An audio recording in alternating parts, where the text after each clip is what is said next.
Hey everyone, it's Vortex Rap with ScBuildIt.com as always, and yesterday EA dropped the biggest SimCity BuildIt update since launch a couple weeks back in December. This update is called the Tokyo Town update, and it adds Tokyo and Japanese culture themed buildings, a new international airport you can construct in your city, fixes some bugs, adds a bunch of new visuals and new slick animations, patches the bulldoze method exploit, some under the hood improvements, and of course global trade market updates as always. So this is a big update. Let's begin this video. One of the first things you will notice right when you open up your updated SimCity BuildIt game is the addition of this massive new building called the International Airport.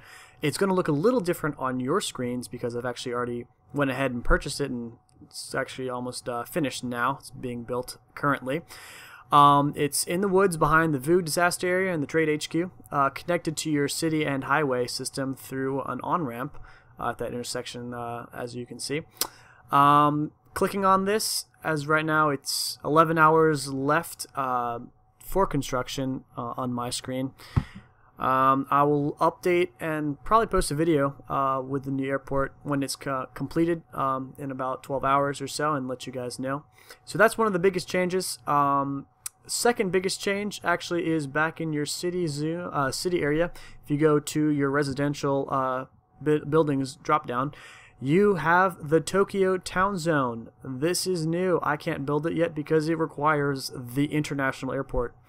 So we'll definitely update once that's completed. But you can go ahead and have a glimpse at the new buildings by going to Daniel.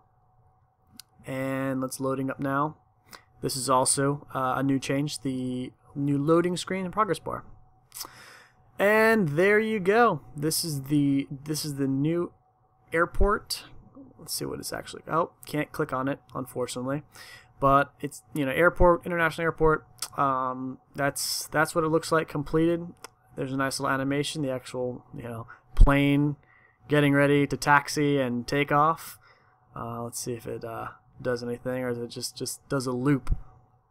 Oh, looks like it might just stay there. Oh, well, there it goes. There it goes, and it launches. That is so cool. That props EA. You've done us some justice. Look at the shadow effect. Oh, that's great. That looks great. I have an S5, by the way, Samsung, so maybe the newer end devices have, this is going to look a lot better. So let's see some of the let's see if someone was saying, yep, this is the downtown for Tokyo.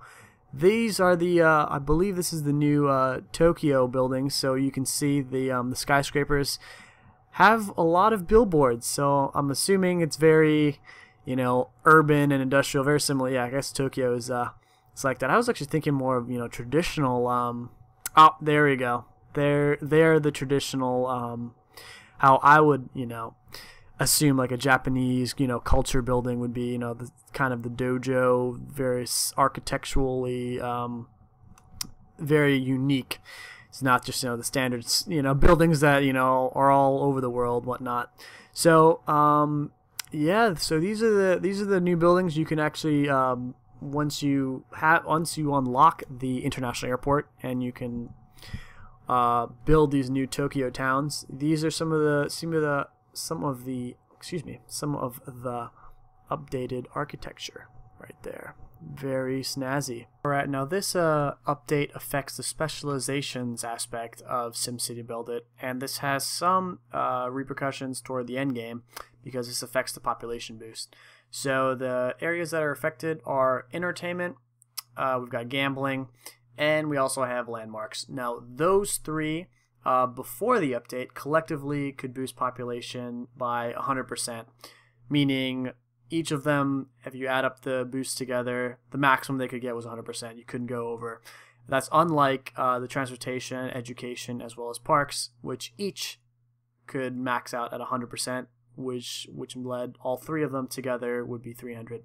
Now, this update actually applies that same principle to landmarks, entertainment, as well as gambling. So the maximum all 6 of those can get is 600% population boost.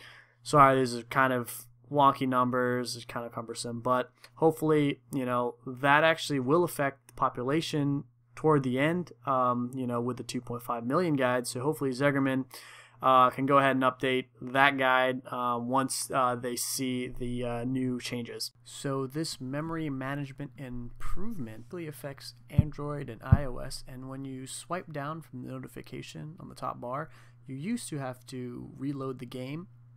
In this case, after the update, swiping back up actually keeps the game running, doesn't pause it or anything, and you actually can just get right back into your game without having to reload or pause or any sort of disruption there. So good job to EA for actually fixing that. And now this one actually really affects you if you're a high city level, and thankfully EA actually put this together. So when you launch a View Disaster, before you could get slammed with a rebuild plan that was like 100 measuring tapes and 100 hammers.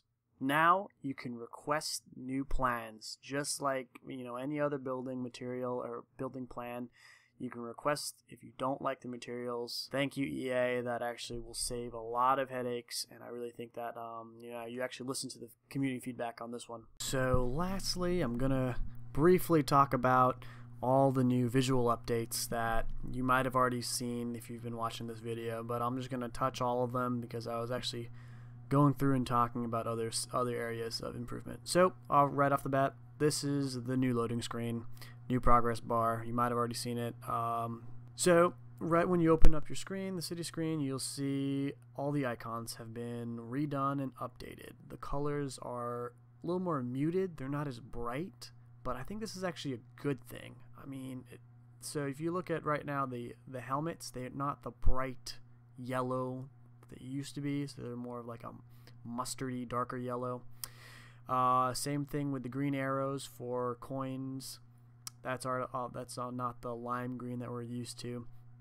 Another thing is, this is also a small little improvement.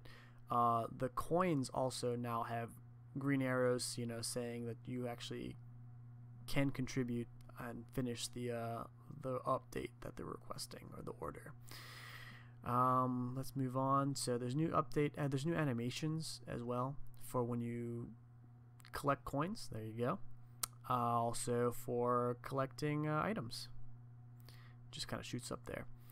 Right off the top bar, sorry, I'm jumping around here. The population and the simoleon count has delineators, has a space between the areas where you should normally have, thousands, 100,000, million.